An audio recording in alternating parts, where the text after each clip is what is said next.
Shalom Yashala. First off, I want to say Barakatah Yahweh, Barakatah Yahweh Shai, Barakatah Yahweh, Barakatah Yahweh Shai, Barakatah Yahweh, Barakatah Yahweh Shai. First, I want to say double honors to the elders of GMS, and peace and blessings, man, to all the brothers out there doing the work. And as anybody that watches GMS or has been keeping up recently, there's been an issue with a brother leaving the main camp, and you know, I'm not even really going to go into too much of it. I'm gonna just let the scriptures pretty much speak. This brother was, I guess, disgruntled with the main camp over really basically going out on the street and speaking and teaching, which doesn't really make much sense. But I mean, even if that is his grievance, you know, the brother could have simply left to go do something else, but instead he chose to go at the elders and kind of and talk crazy to a few other brothers that was trying to really, you know, bring some understanding to the man. So I'm gonna just go straight on into it. This is Proverbs. Let's see, Proverbs 6:17. A proud look, a lying tongue, and hands that shed innocent blood, and heart that deviseth wicked imaginations, feet that be swift in running to mischief, a false witness that speaketh lies, and he that soweth discord among the brethren. And I read all of those to go back to this verse. This is verse 16, leading into what I just read.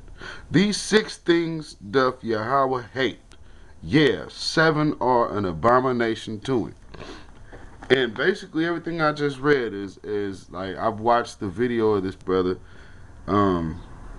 the one little kind of short video, Why We Left GMS, and as long as I could say I've been aware, you know, of GMS and been watching, I've never heard anybody say it was a commandment to go out and teach. Now I guess maybe, you know, because it's a standard, man, you know, which not it's a commandment that Yahushua gave his disciples. So I guess, you know, for the people sitting at the head of the table, wouldn't you expect that group of people to have a little more responsibility on their plate? I mean, it just makes sense to me. I'll go on though, man, because see, the thing would have been okay had the brother not really, and this is the main issue, not him leaving and not him wanting to go do his own thing. His problem where he messed up is going at Elder Gabar and talking crazy about that man who does nothing but labor in these scriptures and teaches. I mean, this brother's doing lessons in Italian. Just like, and so with that being said, I'm gonna go into read down to verse 24. To keep thee from the evil woman, which would be the philosophy of this world, like get a job, from the flattery of the tongue of strange woman. Well, and then you got, I guess you already quick to take company with upstate Israelite, because everybody just wants to bash on the elders of GMS. Lust not after her beauty and thine heart, neither let her take thee with her eyelids, for by means of whorish woman, or by a whorish woman, a man is brought to a piece of bread, and the adulteress will hunt for the precious life. So I mean, right there, man, if you putting yourself in a predicament to where you want to be out there, man, you see how quick them brothers up there. Here's my email, man. Get at me. Here, you know, let's talk about it. Let's go through. You know, and that just doesn't really make much sense, man.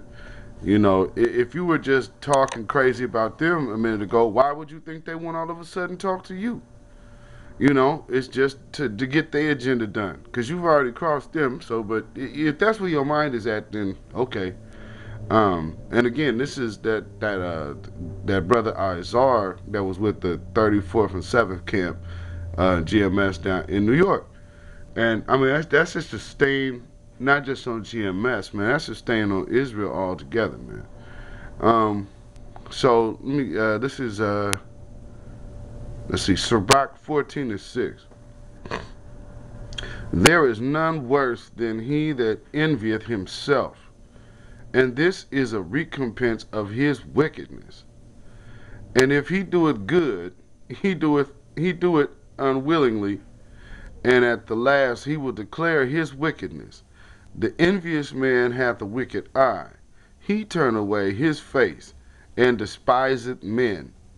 So he turned away his face and instantly, well, actually, shoot, his face was turned before he even left because he was already despising men that he supposedly looked up for or looked up to. You know, you can get a precept for a brother, but now the brother's a bum and whatnot. And if this man ain't doing nothing else but laboring in the word, then what should he be doing? Like, what do you expect that man to do? Let's see. A covetous man's eye is not satisfied with his portion, and the iniquity of the wicked drieth up his soul. A wicked eye envieth, envieth bread. So you envying your own bread. You know, you so and this basically 14:10 sums up, you know, sums us all up, man. A wicked eye envieth his bread. So you don't even know what's feeding you and what's nourishing you. And what is nourishing you, you're actually envying that. So then walking talks and mailbags and being out there on the street, I got this precept, you know, that very same brother you talking about to where you was getting that from, man, you envy it. and he is the nigga at his table. So, man, you're the ignorant bastard at your own table. So you have built yourself a feast of death. You know? I mean, so let me jump down to verse 12. Remember that death will not be long in coming, and that the covenant of the grave is not showed unto thee.